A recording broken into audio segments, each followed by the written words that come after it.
Welcome to this video. We're going to talk about one of the ways you could produce a standing wave on a string when both ends are tied down. Then we're going to look at the various shapes that a standing wave has on a string when it's at different parts of a cycle. First, imagine you have a guitar string tied down at both ends. Right? You take your hand or your finger, right? There's your finger, your two fingers, your hand, I'm not sure what that is. Anyway, you pull up. Now you're holding it at this position. You let go, and what happens? It goes down and then back up. So it goes to this position, or maybe I should draw that with dotted lines. It goes down to this position, and then it moves back to its original position. And that cycle repeats. After it makes one cycle, it goes down again and then back up again. That's the second cycle. And then it goes down a third time and up a third time. That's the third cycle. There's a repeating cycle. You could also have done this just slightly differently. Instead of pulling with just one hand, what if you had pulled up with this hand here? That's more like a hand, right? Looks like a fork. And you pulled down right here with this hand. So you're pulling this part of the string up and this part down. Now what it looks like is this. And then you let go. After a little bit of time, this crest, which looks just like this one, will move down to a trough, just like this dotted line. Okay. So let's draw that. And this trough, which is doing the opposite of the crest, that trough will move up to a crest. So it moves to this shape. And after going to the other extreme, it returns to where it began, returns to its initial position. So I've shown in red lines going down and up, or up and down. That's one cycle. And then it repeats. This part goes down and up a second time, and the other side goes up and down a second time. And then it happens a third time, a third cycle. Right? After each cycle, it's back to where it started, back to where it began. These two pictures show the first two vibrational modes. That is the first mode, and this is the second mode. Okay. In the first mode, we have the lowest possible frequency of vibration, and in the second mode, we have the second lowest possible frequency of vibration.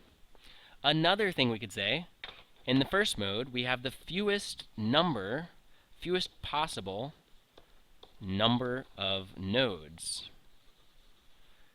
The fewest number of nodes that you can have is one at each end because it's tied down. Being tied down and requiring a node at the end is called our boundary condition for a string tied at both ends, for this particular string, which is tied. The second mode we could also describe this way. It's the second, actually, not second, let's say it's the next, or a second, fewest number of nodes. Instead of just having two, we have a third in the middle, 3 nodes. Okay, on to something more interesting, something new. How do we describe the different stages of the cycle? Well, we could say that there's a start to the cycle, there's an end to the cycle, and then there's like a halfway point, a quarter way point, a 3/4 way point. When we start out, let's imagine we're doing the first mode here. The string is tied at both ends, and it's lifted at the middle. At the end of the cycle, it has returned to where it began, or at the start of the next cycle. It's back where it began. Halfway through the two, right here, what is the shape of the string? It's gone down. Halfway, a quarter of the way through the cycle, right? Halfway between doing this and this, what's the shape? Well, halfway between those two would be this, a straight line. 3/4 of the way through that first cycle, what would be happening? Well, we're halfway. When we're 3/4 of the way through the first cycle, we're halfway between this and this. And so that's going to look like a flat line as well. This. So there are the different parts, the different shapes of the string at various parts of the cycle. Instead of saying that we have started the first cycle, we could describe that the amount of time which has passed is 0 seconds. And instead of saying that we're at the end of the first cycle, we could also just say the amount of time that has passed is the period of, is the wave period. Right? So after one period, capital T, after one period, we have completed a cycle. T is defined, capital T is defined, period is defined, as the amount of time it takes to complete one cycle. When we're halfway through the first cycle, how much time has passed? 1 period over 2, half of a period. When we're 3/4 through, the amount of time that has passed is 3/4 of a period. And when we're a quarter through the cycle, the time that has passed is a 1/4 period. We know that period is equal to 1 over f. So I can replace that t and change it into 1 over f. What does that look like? Whoops. Here's what that looks like. This is obviously still 0. This is going to be, instead of t, I'm putting an f, 1 over f, or putting an f in the denominator. Instead of t now, I have 1 over f. I have 3/4 here times 1 over f. And that just makes it 3/4, or 3 over 4f.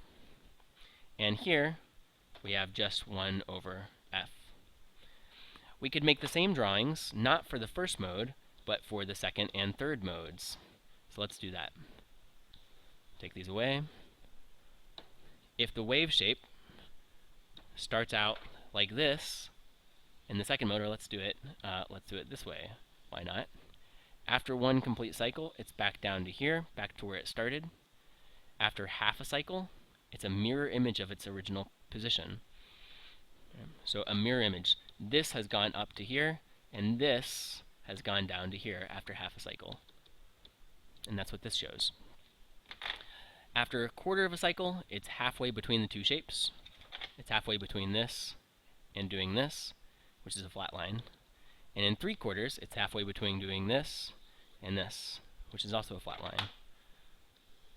Okay. So we could also do this for the third.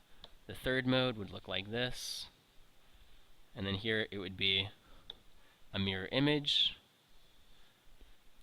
Here it would be back to where it started, and flat line in between.